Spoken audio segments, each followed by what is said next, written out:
Picking up here from where we left last time, and yeah, today was supposed to be your unit exam number 2, right? I guess you're feeling a little better just to, have lecture instead of sitting for the exam, I hope. So yes, this topic will be in the exam as well as what we cover on Wednesday, okay? And actually that gives us a good chance to catch up to where more or less we're supposed to be in the first place. Okay, for this exam number 2. All right, so last time we finished up the class talking about shock and all the different types of shock that you can have.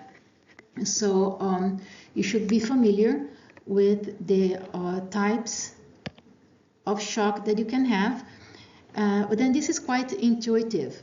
Okay, so you should be able to read a STEM or like clinical presentation, and you should identify what is causing the shock based on the information that you get from the patient, right? So just quickly to go over these 4 types of shock that you have. You have hypovolemic shock, right? That is when you have a sudden decrease in blood volume. Okay, so hypovolemic shock means you don't have enough volume for your heart to be pumping the blood efficiently. And if the volume goes low down from a critical level, then you're going to undergo cardiac arrest and need to die. Yes. If you don't have blood, does that happen? There are several reasons why you pass out, but when you lose a lot of blood volume, then you undergo a hypovolemic shock. Yeah. So if you have hemorrhage that you cannot stop, or if you have internal bleeding, that will cause a hypovolemic shock. All right. Then cardiogenic shock. This is when you have enough blood, but your heart is just not pumping it. Okay. And here you have obstructive shock, when something is in the flow of blood, is obstructing the flow of blood, like embolism, like an embolus, right? And then you have here your vascular shock. And in this case, you have enough volume of blood in the body, but it's not where it's supposed to be for the heart to be pumping it. So basically you have a lot of dilation of your small blood vessels, right? And you have shifting of the blood from the core circulation to the extremities, and that really can cause shock. So there are basically 2 causes, two things that can cause vascular shock. One of them is a very severe allergic response. So it's a type of anaphylaxis. Is mediated by certain immune cells. Okay, so anaphylaxis can cause a vascular shock, and besides that, sepsis can also cause vascular shock. Okay, so sepsis can be caused by a pathogen, can either be bacteria or a virus that can penetrate the systemic, the system and cause that type of immune cell reaction that causes vasodilation and shock. Okay, remember also that sepsis is a #1 cause of death in the hospital ICU units, critical care units. All right, remember that when your body feels that it doesn't have enough blood pressure, remember that it's going to try to compensate in order to keep you alive. And that type of compensation, is a type of a negative feedback. So it feels low blood pressure, is going to activate the mechanisms to increase your blood pressure somehow. And this is when you have to remember, putting together everything that you learn from these cardiovascular units, you have to remember what are the mechanisms that your heart can undergo to increase cardiac output, right, to increase the pumping. Remember, you're going to have sympathetic stimulation, right? you're going to cause vasoconstriction in case you have shock, right? Now, vasodilation is not for here. It's in case you have the homeostatic imbalance that is going the other way, right? So in this case here of shock, you're going to have increased heart rate and force. You're going to have vasoconstriction, okay? And you're going to activate your antidiuretic pathways. You're going to activate your renin, angiotensin, aldosterone. Remember the Ra thing? Yeah, so you got to know about the Ra stuff, okay? I know it's in more detail than what the book would take you, but it's a very good type of background that you should know for the hormonal type of action, okay? So renin, angiotensin, aldosterone system. And remember, you have one hormone that is produced by the right atrium, right? And that hormone is the only hormone that allows vasodilation. So in case of shock, you're going to inhibit the release of your atrial natriuretic peptide. So this one goes down. Okay, so know what happens in case of shock. And here I included this slide because I thought it'd be interesting. So this is mainly, you know, FYI. Okay, so basically when you have a patient that is losing a lot of blood or is undergoing shock by any other cause, so you know that one thing that you can start doing to keep on allowing blood circulation is to perform CPR, right? Now, besides the CPR, you can also put this patient in this reclined position, and this type of position is called the Trendelenburg position. Okay, that it has about a 15 angle, you know, towards the head, with the head leaning down type of positioning. This helps for the blood distribution to favor the heart, right? To favor cardiac output, but this is not very effective if you need a longer time for helping this patient circulation. This basically helps for about 3 minutes. So in the meantime, you're really trying to revive the patient, and you're trying to take other measures to make sure that you know, the circulation doesn't stop. So besides CPR and putting the patient in this position, what you can do, you can administer vasoconstrictors. So what would be one example of a vasoconstrictor that can be administered right away, you know, immediately in case of shock? This is when I check if you watch those medical, you know, series. You know what I mean? Huh? No, I was talking more like those Chicago MD. What is the name of the other one? Grey's Anatomy. Nobody watches those series?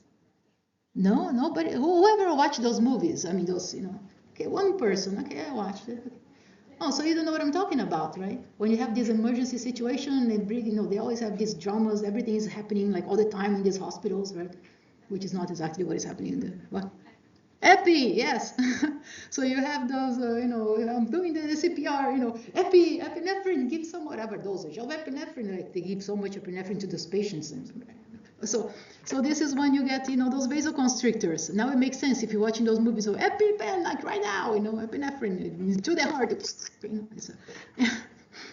so it does make sense. A lot of those TV series are actually quite accurate. Okay. And another measure that you can take here is to replenish the blood. You do some transfusion, right? And also give some fluids to increase blood volume. Okay. So here's some numbers, so you can more or less have an idea of how much blood you actually need to stay alive, right?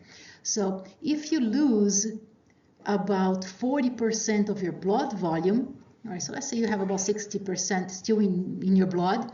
So this will cause severe hypovolemia, but you're still, your body is still compensating for that. Okay. Now, if you lose about 50% of your blood volume, this is when you are very, very close to the threshold, right, of the shock. If you only have 40% or less of your blood in general, this is when you're in critical situation, because your heart is still going to be beating, right? You still have the autonomous function of the heart, but then you might not really have a cardiac output.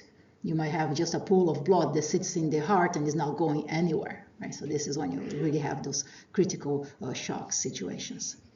Okay. You see, cardiac output was to 0. Okay. All right.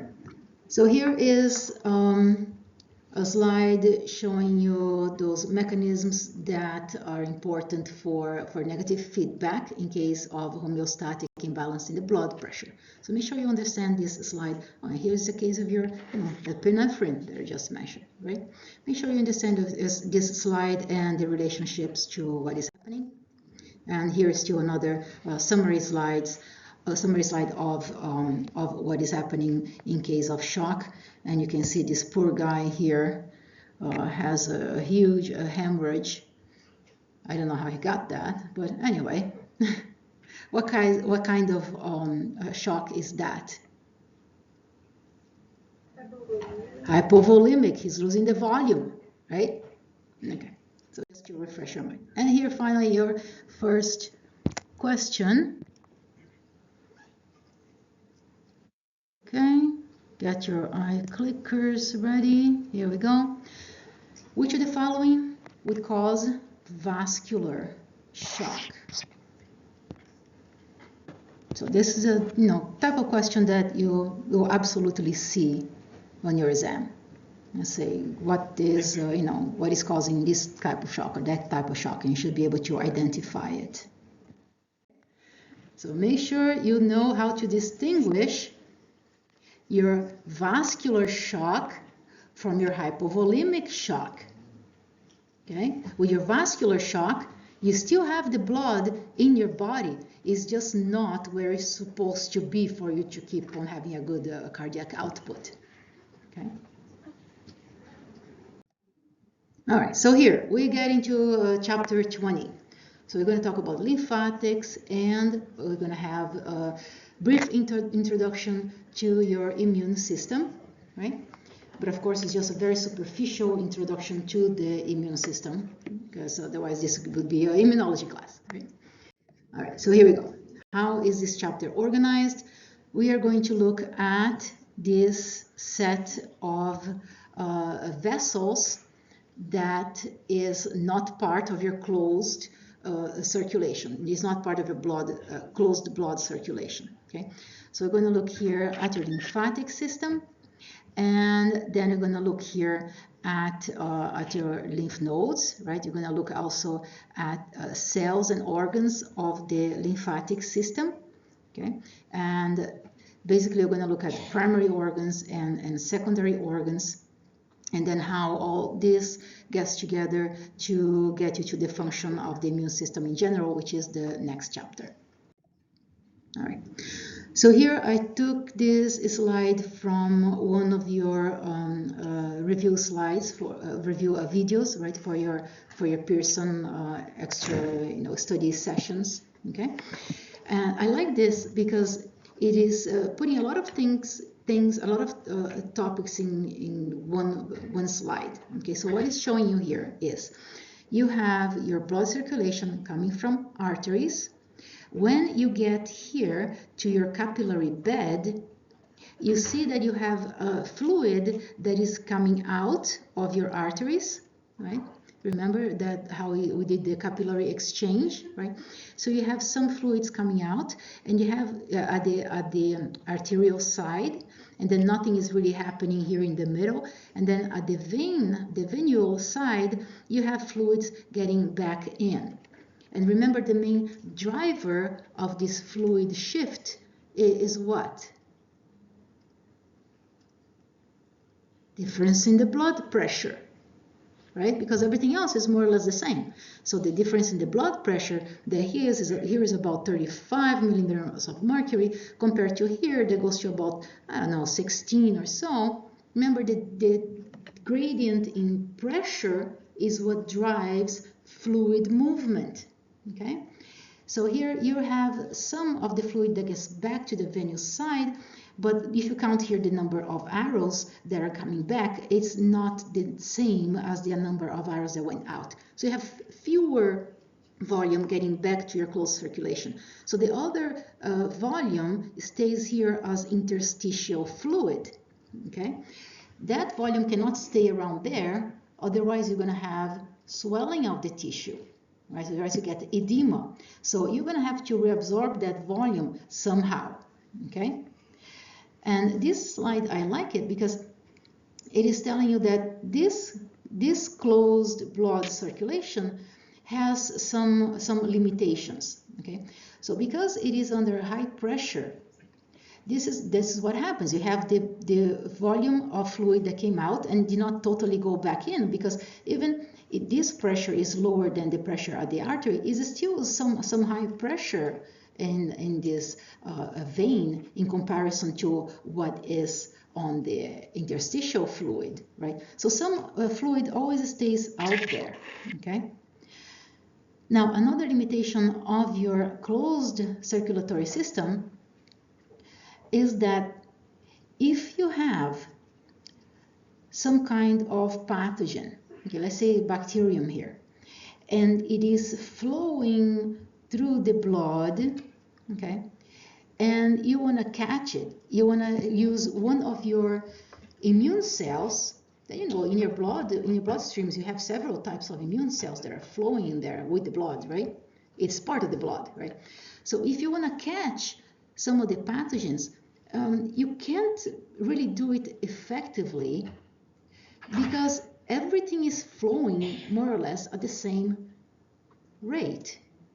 Now, what do I mean by that? Okay, so let's go for the audience participation part. Do I have a volunteer to be the pathogen? Anybody?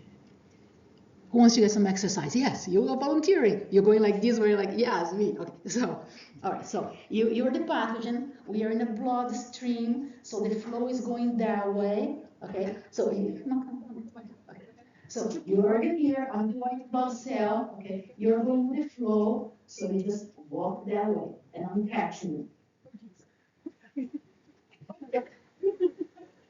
I can't catch you. No, it's supposed to be. Video. Okay, you got the point. She escaped. Why? How could she escape? Is it because I'm not fast enough? No, we're going the same speed. The problem is that she's not stopping anywhere. Okay, because if she would sit down and take a break, I would be able to catch her. But when you're in circulation, you're both going the same way, so I can try to catch her, and I'm going to be running, and she's going to be running. And we get some exercise, okay, but it's not going to be a meeting place for the immune cells to catch the pathogen, okay? The same thing like if you are in a highway, everybody's going the same speed, and you look in the car in front of you, if you're going the same speed, that car is always going to be in front of you, okay? So it's not very effective for your immune cells to catch a pathogen in the bloodstream, okay? So you have to have another strategy, okay?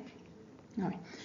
Another problem here of your closed circulation is that you have small molecules that can come out of there, the nutrients, and small molecules that go back in. But some other molecules, like for example, fats and some bigger chunks of protein, they get absorbed through the small intestine. That cannot go through your circulation. It cannot go through the capillaries. Okay, it cannot get incorporated right away into your circulation. So how do you absorb that? Well, those bigger molecules, those like bigger fats and nutrients, they actually have to go through the lymphatic capillaries first, through the lymphatic system first, and then those bigger molecules get dumped into your blood circulation. But you have specialized lymphatics that can absorb the larger molecules. Okay, so three reasons why your closed cardiovascular circulation is not very effective for this principle. So you can fill in the blanks here. Okay. Okay, so let's see what is the word that goes in here. High pressure forces some fluids, proteins to, what is the word here? To move, or to move out of the blood capillaries. Okay, high speed transport does not facilitate direct interaction with the pathogens, right? And not affecting absorbing a large molecules. Okay, so here you have your lymphatic system that will do those jobs. Okay, so here is, again, reiterating, three main functions of your lymphatic system is going to return those fluids back to your circulation, right? It is going to allow large absorptions of molecules, and is going to do this part here that is extremely important. It's going to look for pathogens and be able to actually interact with them. It's going to catch up with them. Okay, it has to catch up with the pathogens to get rid of them. Okay. All right, so here we go for organization of this lymphatic system. Okay, and it's actually interesting because I never really looked at the lymphatic system until I was in graduate school. And then I look at these vessels and I'm like, I had a hard time understanding how is this part of any type of circulation if it's not connected to the veins and capillaries. It's not connected. How can it be circulating anything if it's not connected to something else? In my head, that thing did not make sense. Okay, so let's see what is happening here. Okay, so first you're going to have here three main components of this whole system here. You're going to have your vessels, right? So you see the vessels here in green. Okay, you're going to have the vessels, and all different types of vessels, but you have vessels. Then you're going to have this lymph. So the lymph, what is really in this lymph? This is the extracellular fluid, but when you look at it and you say, well, it is not really in the extracellular part of the tissue anymore, it's back in these vessels. All right, so when this extracellular fluid gets sucked up into this vessel by capillary action, then you call it lymph, but it's the same thing. If it is in the tissue, it's called extracellular fluid or interstitial fluid. When it gets into the blood, into the lymphatic vessel, you call it lymph. Okay, but it is the same thing. Okay. Then what else? You have here your lymphoid organs and lymphoid tissues. Okay, so you're going to have primary organs and secondary organs. Okay, and basically those secondary organs are also called lymphoid tissues. Okay. All right.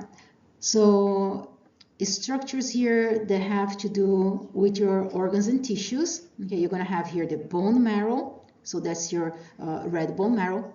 You're going to have the thymus. Actually, these two over here, those are your primary lymphoid tissues. Okay, and then you're going to have everything else, spleen and tonsils and lymph nodes, and everything else is basically put in this bucket of secondary lymphoid tissues. Okay, so you only have to remember bone marrow and thymus as your primary lymphoid organs. Everything else is secondary.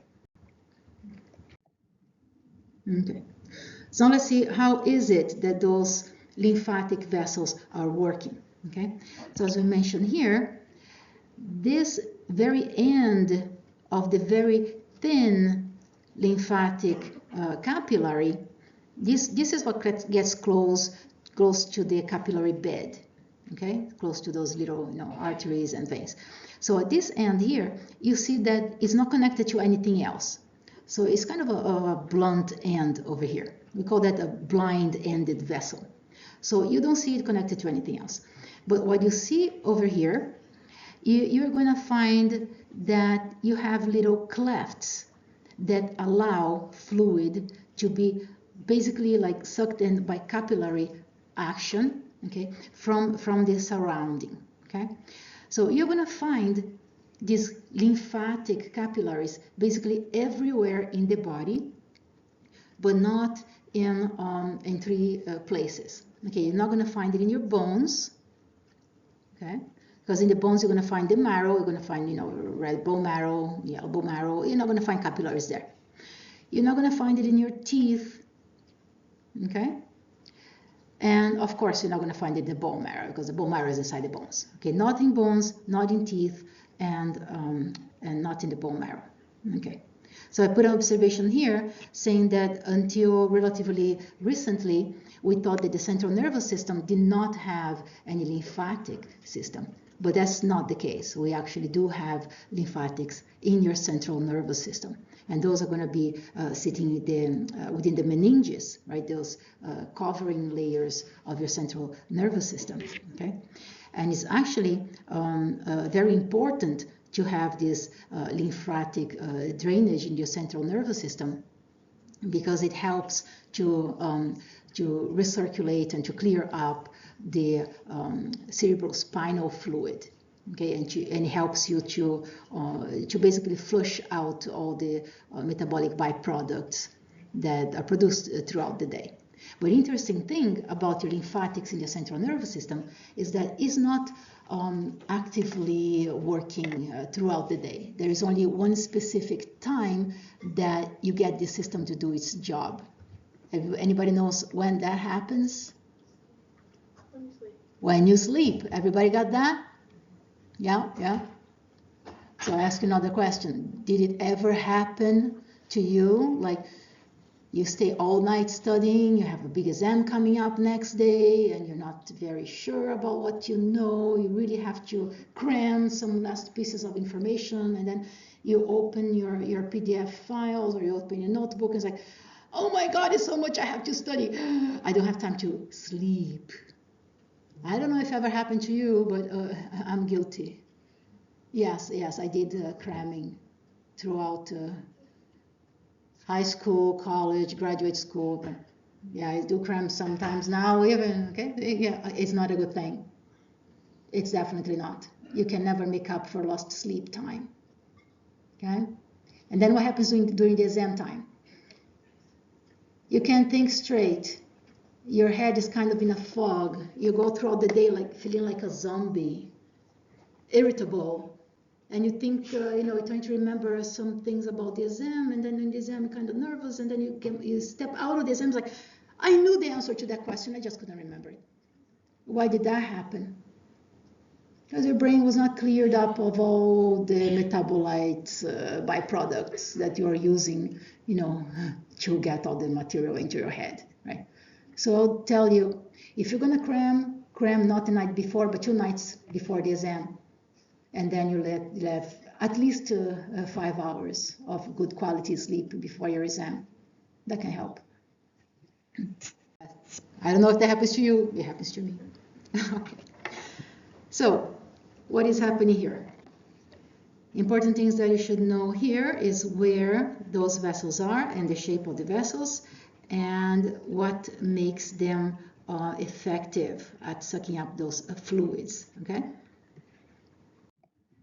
Okay, so here is illustration to show you, what happens with absorption of large molecules, like large fats. Like, for example, after you eat, a big fatty hamburger with a lot of cheese, right? So what happens here in your small intestines, where you actually do the absorption of the nutrients, if you have nutrients that are small enough, like monosaccharides, okay, little pieces of sugar, then those can go straight into your veins. Then those will go through. They don't have to go through the lymphatics.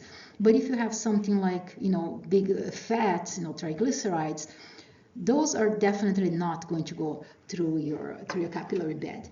So those get packed in these bigger molecules. They're called chylomicrons. Okay, so chylomicrons are too big to go to the blood circulation. They do get absorbed in the lymphatics, okay?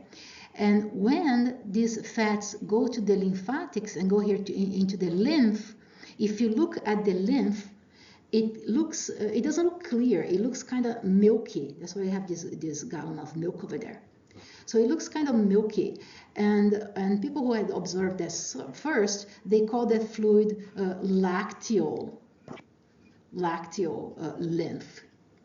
Okay, so it is looking milky because of all the fat and all the chylomicrons that are present in there. Okay, so this lymph, this milky substance, is going to pass through this lymphatics and is going to be dumped back into your venous circulation at one specific area here. Is actually at your left subclavian vein, okay? But it's going to be dumped back in there, okay? And it's definitely not going to be here at the side of the intestines, okay? So here, what allows for those blunt end capillaries to be so effective? Okay, so if you look here at the positioning of the cells that are making this very thin one layer capillary, you're going to see that they make some openings. They have like big slits between the cells, between those endothelial cells, and those slits, they kind of overlap a little bit into this next bunch of cells here. So these slits here, they actually function as a little valve, because they will be open when you have some fluid here that needs to be absorbed. But if the pressure here, if the amount of fluid is not enough to go through the capillary motion, then these flaps are going to close. Okay, so from the inside here, if you have too much pressure, which actually almost no pressure, but if you have too much buildup of fluid here, the fluid is not going to be able to come out because it's going to force on this side here of that little intercalating portion, and it's going to shut those mini valves closed. Okay, and another thing that is important here is that this little vessel is not just standing there by itself. Because imagine if you have just one layer of cells around this vessel and you have fluid building up here, the fluid around this vessel can squish it and make it collapse. And then you don't have any capillary motion because the thing is collapsed. Okay? So in order for this to be kept open, you have fibers that are connected to this endothelial tissue, and those fibers keep the vessel open.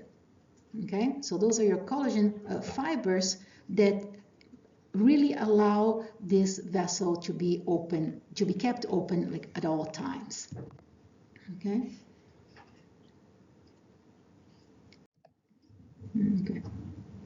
So the next question here is, what are all the different types of lymphatic vessels that you have? So we have them here numbered in 4, right? So the first one, the very, very tiny ones, those are your capillaries, just like you had, with the veins and with the arteries. So you have your capillaries. Then they get bigger as capillaries merge. Then you get those vessels. They just call the lymphatic vessels. Okay. Then after that, when vessels merge, you're going to get the bigger trunks. And then the trunks will dump the lymph into those ducts. So the ducts are the bigger ones. Okay, and you actually have only like 2 ducts to think about. Okay, so ducts are going to bring the fluid to the subclavian veins, back into the closed circulation. Now, what makes the fluid to move in one direction? Okay, so remember you have the mini valves right at the blunt end, right at the ends, right, open circulation. And inside of those vessels, you have those unidirectional valves, same way that you have with your veins. Okay, so your lymphatic vessels do have those valves. Now remember that when you squish this vessel, you're going to put pressure that is going to push the fluid only in one direction. So when you squish this valve is going to get shut, and the fluid will have to go in one direction. So this is an interesting thing about this mechanism of pushing fluids through this lymphatics, because the lymphatics themselves, they're comparable to veins. They don't have a lot of smooth muscle tissue that allows for contraction of the lymphatic vessels, but they are strategically placed close to arteries that have that pulsating feature of blood flow. Okay, so basically the lymphatic is very close to the artery. When the artery pulsates, it is going to feel that push of the pulsating artery, and that is going to be basically like milking this fluid to go in one direction to where it's supposed to go. Okay. Besides that, you also have muscles, voluntary muscles, right, close to those lymphatics. So you walk around, you're squishing the muscles, and that's the lymphatic, the lymph goes through the same process of being pushed in one direction, just like you have seen before with the veins. Okay. So you have here pulsing of the arteries, then you also have that pulsating function also from the muscles, from skeletal muscles. And of course you also have your respiratory pump that helps, same way as they help to the veins, right, with the flow of the veins. Okay. All right. So here is just a bit more detail, looking really at the structure that is at the end of your tiny capillaries, right, and how the positioning of those layers help for permeability and capillary action, right?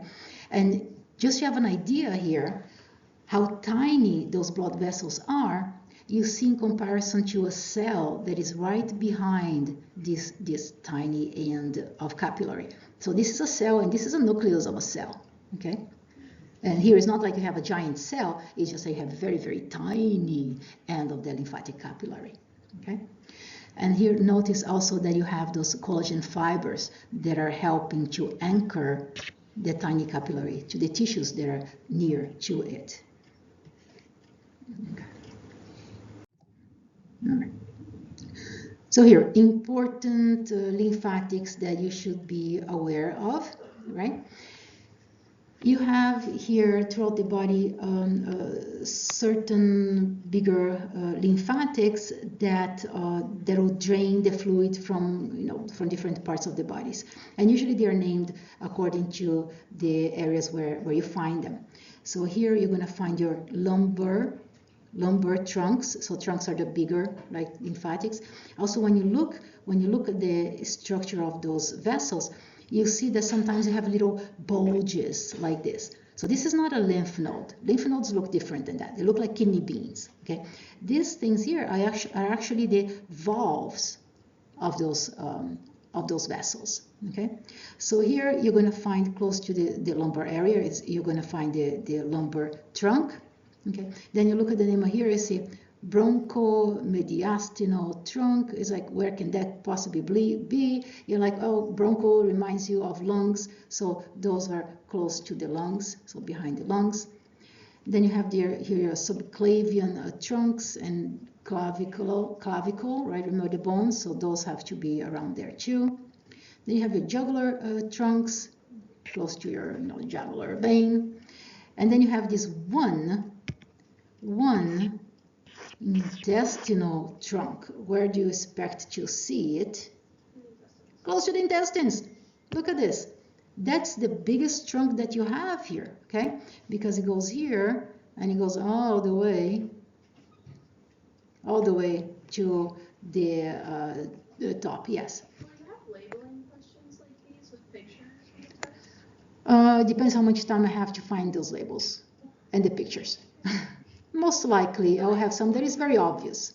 If you know where the major parts of the body are, then you're gonna find it. Yeah. Okay, but you should definitely be familiar with, labeling this. Okay. All right. So here, interesting thing about this dumping of the lymph back into the circulation, right? Look at this.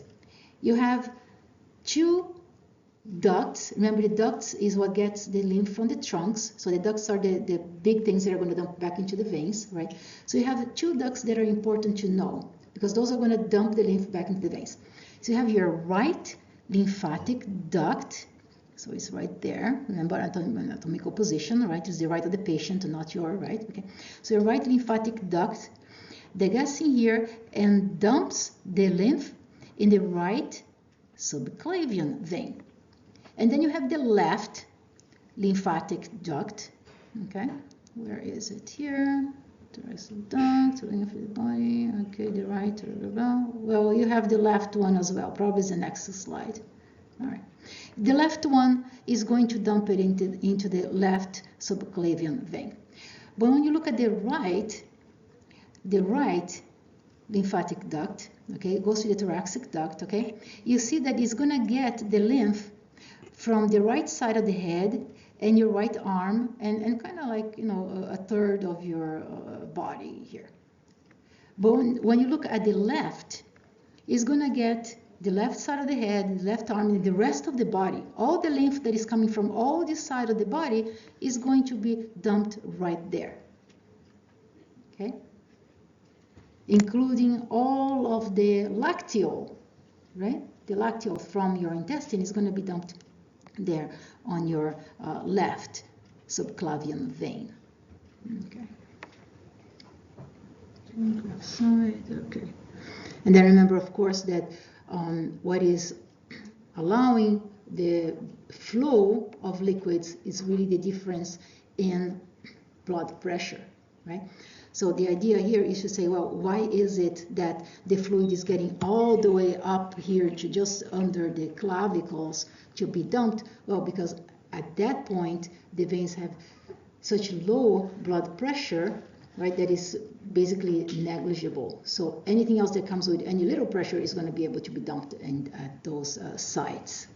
Because then it's going to join here with the vena cava, right? And that's basically a pressure of nothing. It's very close to nothing. Okay. All right. So here, looking at the distribution of your lymphatic vessels, you will see that between stretches of those vessels, you're going to find those nodes. Okay, so those are going to be your lymph nodes. Okay, so you look here at lymphatic vessel, you're going to find nodes here, nodes there. And then you look at the overall picture of the body, you're going to see that there are some areas that you find high concentration of those nodes. And this is why I put this slide over here. Okay. First one that you're going to see high concentration is going to be right here close to your neck. So mouth, nose, neck, ears, okay, all this area over here that I'm highlighting over here, those concentration of nodes you call the cervical nodes, right? Is it a good idea to have those nodes at that location? Why would you want to have nodes over there? Anyone like from the back, anybody with ideas? What is a major function of a lymphatic system? Everybody awake? I did bring chocolate. It always helps. I have candy. Oh, here we go. So you have a choice, candy or chocolate. What is a good, huh? Filter reflect from what? Oh, you got a candy. You like caramel? Okay. Filter, but I'm looking for something specific. Ooh, oh, sorry. Overthrow. Yeah. Drains the toxins, not quite, but you got a chocolate. Okay. Hey, you know what's going to happen, yes. Protecting the brain, we're getting there. We're getting there. But I want something simpler than that because we're not talking about the blood-brain barrier yet. Ha ha. Gotta use it. Ready? Watch your eyes, everybody awake? Sympathetic stimulation. Okay, who is the person catching it? Oh, just coming through the door. Now she got scared. No, no, no. Ready? Here's that. This is okay. Ready? Okay. What is the answer? What is the question? Yeah. Yes. Yes. Ready? And how are you going to get bacteria there? Exactly. I am talking, I'm sharing my microbiome with the class. If you're close to me, you're getting more. If you are breathing, you are getting in microbes. If you're eating anything, you're getting in microbes. You have opening in your ears, you have opening in your nose, in your mouth, and all these openings that microbes are going to go through. So what you want to do, you want to catch them before they get into your body. Look at this, close to your mouth, close to your throat here, close to your mouth, close to your nose, even like close to your eyes, close to your ears. You want to catch whatever comes through. You want to filter it. You want to make sure that you have a meeting place, those nodes, a meeting place in which the immune cells are going to be able to talk to each other. They're not going to be chasing each other like crazy in the blood circulation. They're going to meet there, they're going to talk, and they're going to kill the invader. Okay, so important places that you should know about these meeting places: cervical nodes. Then you have here mediastinal nodes, so that's gonna be like more or less in the middle here. Those are gonna catch things that are trying to go through your lungs. Okay, so not showing the lungs, but you're close over there. Okay, you have here axillary nodes, right? So those are gonna catch things that are, I don't know, you got bitten by something, and it goes through circulation, they're going to be caught over there. But also these axillary nodes, they are going to drain the fluid that is coming here from your chest area, from your breasts. You see all these lymphatics here that are going around the breasts? So if you have cells that decided to go crazy and become transformed, we call transformed cells cancer cells, right? If they are just sitting in a spot over there, like, you know, breast cancer, they're not going anywhere, then, you know, they're not going to go anywhere. But if they decide to move around, become metastatic, they're going to be hopping into this lymphatic circulation. So the lymphatics, they also serve as highway for metastatic cells. They allow for the cancer to spread to other places. In the meantime, if they get stuck here, if they get trapped in these nodes, in these axillary nodes, they might be caught by some immune cells that are specialized in killing cancer cells. Okay? And sometimes those cells are so active that they start to divide, they start to multiply, right? And the node gets very crowded with those cells. And if you have cancer cells that also decided to lodge in there, they're going to start growing and the node's going to get bigger. And this is why it's important for you periodically to check your auxiliary nodes and see if, because it can be palpated, right? You can check them and see if you find any bump in there. Because if you find a bump and it's not painful, that's not a good thing. If you find a bump and it's kind of painful, that can be just an infection. It's fighting a bacteria, a virus, it's fighting a pathogen. But if you find a node that is swollen and is not painful, that is a probable indication of cancer. Okay? All right, auxiliary nodes. And then you have here your mesenteric nodes. So those are going to be, you know, in your intestines, mesenteric nodes. Okay? You have pelvic nodes, okay? So those are going to get, you know, the fluid from bladder, rectum, cervix, prostate, all those guys over here, pelvic nodes. Is it important to have those nodes over there? Yeah, you got openings to the outside world, so you better watch whatever goes through there, right? And then you have here inguinal nodes, right? Those are going to be draining all the fluids that are coming from your legs. okay, from lower extremities. So important places of nodes, important concentrations of nodes throughout the body. Okay. All right, and here's something interesting that can happen in case your lymphatics are not working properly. Sometimes those vessels can get blocked either by disease or by pathogens.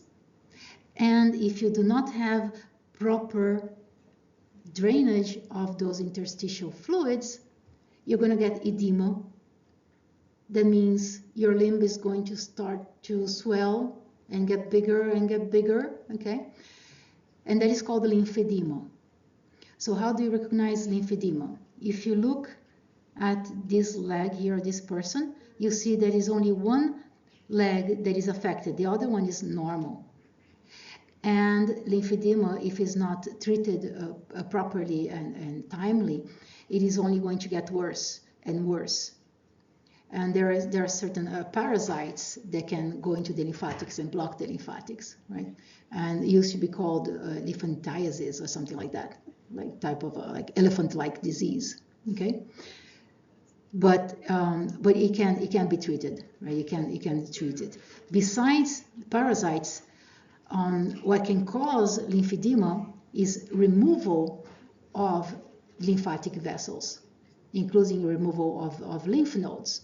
Okay, and why would you remove some lymph nodes from somewhere? Why would be a case that you would want to go through surgery and remove lymph nodes? If there is cancer, right? Like if you have breast cancer and your lymph nodes are all, really like totally replenished with cancer cells that are growing there, that means you have metastatic cancer that went to your lymph nodes. You want to take them out, right? And depending on the number of lymph nodes that you get out, the ones that remain there might not be sufficient to do the drainage of the limb, okay, of the fluid that is supposed to be drained through those that you took out, okay? That can cause lymphedema, okay? All right, so here going to this other part of chapter 20, and we're going to look more into these cells and tissues, right? So we have seen those cells before when we looked at composition of the blood, right? And this is why I had given you before all those different characteristics of the cells and all their different personalities and their jobs, like what they're doing. So here we're going to see them again, right? So important players of your lymphatic system here. You're going to have cells of your adaptive lymphatic system, and those are your B cells and your T cells. That's it. Everything else is part of your innate immune system, okay? Important things about your T cells: they help to fight intracellular parasites, okay, including viruses. And they help the B cells to differentiate, right? Very, very important job of T cells. And then your B cells, those are the only cells that are going to produce antibodies. Important function of your B cells. They are going to secrete those antibodies to trap and tag and help to kill your pathogens, okay, invaders. All right. Besides those cells, you're going to have cells of your innate immune system. All right, so let's just make a note here. This is adaptive, and this is innate. So, of course, you have a lot more innate cells, right? But those are very important ones here for lymphatics. You have your macrophages. Those are the big eaters, right? Cleaning up cells. And then you have your dendritic cells. Those are very, very important. They are going to capture pathogens. They are going to eat them up, so they are phagocytosing, right? They're going to digest the pathogen. They're going to bring the pathogen to a meeting place to present it to cells of your adaptive immune system. So your dendritic cells are really the bridge, that they are innate cells, but they're going to bring it and present it to your adaptive immune system. Okay, so they're capable of presenting to T cells and also to B cells. Okay, and besides all that, they're going to teach the B cells and the T cells how to react depending on the pathogen that it has seen. Okay.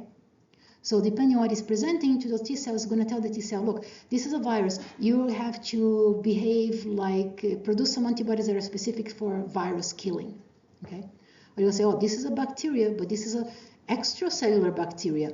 So you're going to be having a reaction that is going to be highly inflammatory, because that's going to help to kill the extracellular bacteria.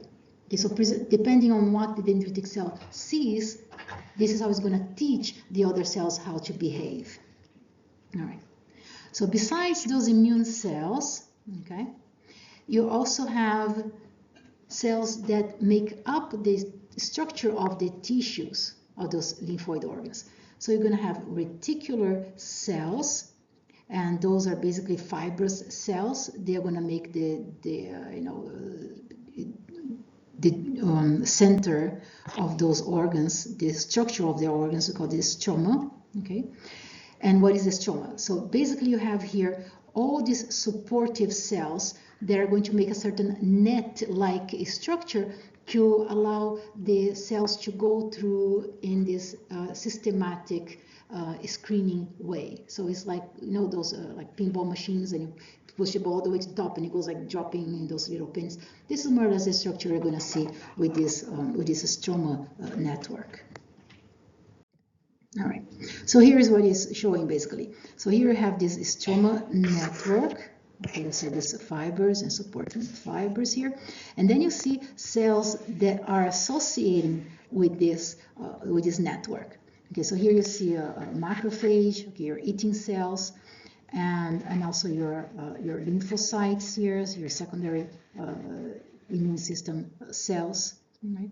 And then you see certain openings. You call those openings sinuses. Right? And the cells here, they are making up this mesh, you call them reticular fibers. Okay, the mesh, the reticular. Okay. All right. So here, we see here that the lymphatic tissues, those are very, very important for meeting place for your white blood cells, right? Not only they're going to meet there, but also the cell that gets selected for activation depending on the pathogen, that cell is going to start dividing. Okay, and when the cell divides, you call that, you know, proliferation site of those white blood cells, right? Okay, so what is composing the lymphoid tissue? As I mentioned, we have reticular connective tissue, right? So that's the tissue that is not a very dense type of connective tissue. Okay, so you're going to find here, you have actually dense and not dense. So reticular, when you talk about reticular connective tissue, we should be thinking about the mesh of fibers that you find all over the body, under your skin. Okay, so you have what is called this irregular connective tissue, right? Irregular, that is like right under your skin structure, right? And basically the cells of the immune system are able to use this mesh to go all over the body and do the surveillance for pathogens. Okay, so you have your diffuse tissue, and then you're going to have also your dense type of lymphoid tissue, and you're going to find that basically as the shell that is surrounding your secondary lymphoid tissues, mainly your nodes. Okay, you also find this type of tissue when you look at the thymus, that is one of the primary lymphoid tissues, like the capsule that surrounds the thymus, that is dense connective tissue as well. Okay, as we're going to see also next class, that capsule that is covering the thymus is one of the toughest capsules that you're going to find in lymphatic tissue, because in the thymus you're going to teach your T cells how they should behave. So you say the T cells, which are part of your adaptive system, when they get to the thymus, you're going to teach them what is self, they should not attack, and you're going to teach them what is non-self, right? What is the thing that they should recognize as, enemy and attack. Now imagine if you have all this thymic school going on, and if the capsule is not very strong, one of those cells could come out of there before it graduated. And if it just is meant to attack your own tissue, then you're going to have a problem. You're going to have autoimmune diseases. So the thymus itself has to be covered by this protective layer that is going to keep all those thymocytes, those young T cells, is going to keep them in a place and not let them just come out whenever they would feel like. Okay, it's a very important capsule. Okay, all right. So capsule is what covers that. Okay, so when you look here, you look at the structure of this lymph node. Oh, how do you recognize that thing to be a lymph node? Well, it looks like a kidney bean, right? It looks like a kidney bean. And then on one side, on the larger side here of the kidney bean, you see several vessels, right? And here at the hilum is always this part here that is the smaller part of the kidney bean that you have, vessels coming in and out usually. So at the hilum, you're going to find 2 lymphatic vessels, sometimes just one of them, not 2 of them, right? And also at the hilum, you're going to find your blood supply to the node, to the lymph node, right? Because we had only talked about lymph that is coming over there to be filtered. But remember, this tissue here is living tissue, and it needs oxygen and it needs nutrients, it needs its own blood supply. So here you're just showing one area in which you're getting here a capillary bed, but of course you can imagine all of those areas, they have the capillaries, right? Because you're gonna have to bring nutrients and oxygen to the tissue, okay? So here you're gonna see the outside, you have the capsule, and then you have these indentations of the capsules, and those are called trabecula, right? And these trabecula, they're going to make little room divisions inside of that lymph node. And then in each room division, you're going to have an outside part and an inside part. Okay, so this part here that you have the little rooms, you call that the cortex. And then when you look at the inside and you don't see like little rooms divided anymore, you call that the medulla. Okay, so if you look here at the cortex, you're going to see that in the center here, you have some areas where a particular type of cell likes to hang around. Specifically, you're going to have B cells hanging around there. Okay, so B cells are going to be hanging around here. All right. In that place, where you have the B cells, you call that the follicle. Okay. When a B cell gets activated by a certain pathogen that is meant to recognize, okay, and it starts to divide, meaning it starts to make clonal expansion, many clones of itself, then you're going to start developing here what you call germinal center. Your germinal center, right? So this germinal center is going to grow and grow and grow because it's producing more of the specific B cells that you need. Okay. Once your germinal center gets bigger, you call it a follicle. Okay, so the name is right there. All right. So now let's look here at the tissues, mainly the organs, right? You're going to have more here about your nodes, so don't panic. All right. So remember, you have your primary and your secondary lymphoid organs, and of course it's important for you to remember the primary ones. Those are your red bone marrow and your thymus, right? Because everything else is going to be secondary. Okay. So secondary organs, you have tonsils, you have your spleen, you have Peyer's patches in the intestines. Of course, you have your nodes, your lymph nodes, those are all secondary organs, okay? And even your appendix is a secondary organ, okay? What is your appendix important for? That can be related to immune system. Well, that's a stretch of a question. Well, the appendix is going to hold good bacteria. It's a reservoir of good bacteria for your intestines. Okay, so let's say that you had an infection and you had to take a course of antibiotics that killed most of the bacteria. Then your appendix is going to have some dormant bacteria that can replenish your intestine with your good bacteria. Okay. All right. So secondary lymphoid organs, what are they? Well, you have your nodes, you have your spleen, you have your mucosal associated lymphoid tissue. That's your mouth. Okay. Okay. So let's see here. Important things to know: the nodes are filtering the lymph. The spleen is filtering the blood. Okay. The spleen is going to be filtering the blood, pathogens from the blood. All right. So here, again, you have this guy here is a spleen. So the spleen is going to be looking for pathogens in the blood. And again, your lymph node is going to be looking for pathogens that are in the lymph. Okay. Here we have examples of Peyer's patches. They are similar to lymph nodes, but Peyer's patches are associated with your intestines specifically. Okay, so mucosal tissue, but mainly in your intestines. All right. So here, anatomy here of your lymph node. Okay. Remember, you have the capsule. You have more afferent vessels. So afferent is a vessel that is coming to the lymph node. You have more afferent vessels than you have efferent vessels.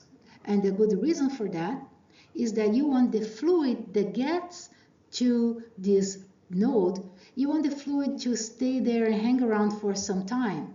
So you have a lot more fluid coming in, more options for fluid to come in, and it has to hang around for some time and go around and be filtered before it can come out through one specific area or two vessels.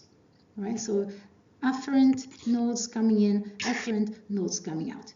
And then when this fluid comes in, it's going to go first through the cortex, which is this outer part, and then it's going to go through the medulla, and then it's going to find its way out of there. So if you have to imagine where is it that you're finding your sentinel cells, they're looking for pathogens, they're going to be hanging around spaces or sinuses that are closer to the cortex. Okay?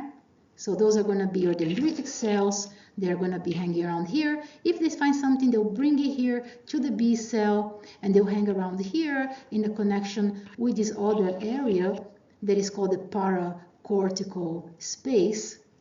In this other area, your T cells like to hang around, close to the medulla, okay? Between the cortex and the medulla is the paracortic area. All right. All right, so we talk about the afferent vessels, and I talk about also the efferent vessels. Right after the vessels get to the lymph node, it gets to this space that you call subcapsular sinus.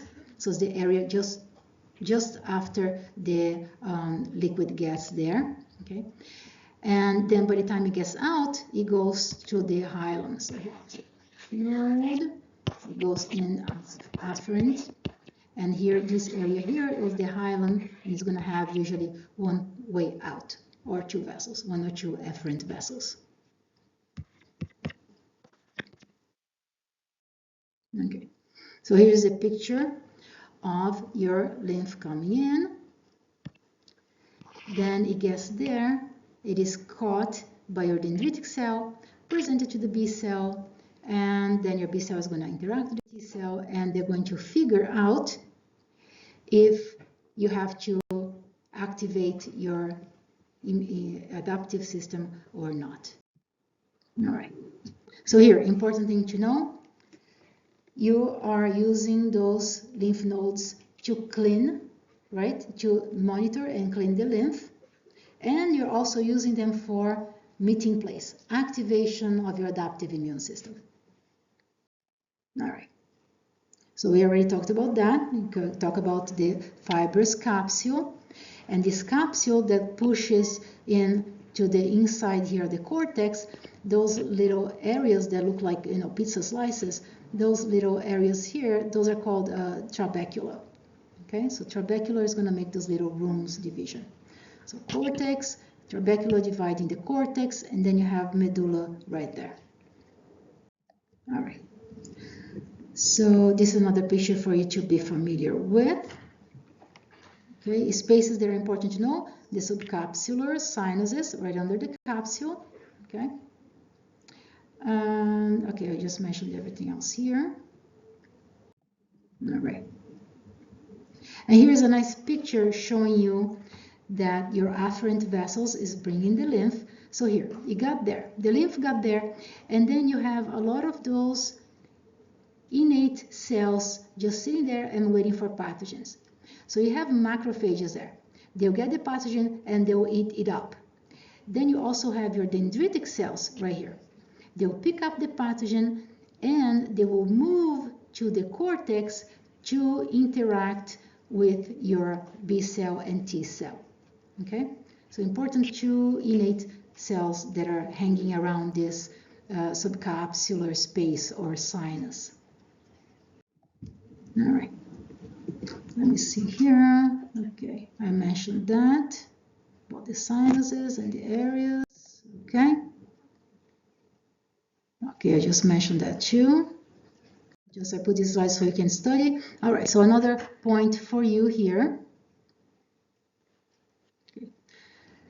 Lymph tends to stall inside of the lymph node. What causes this stalling?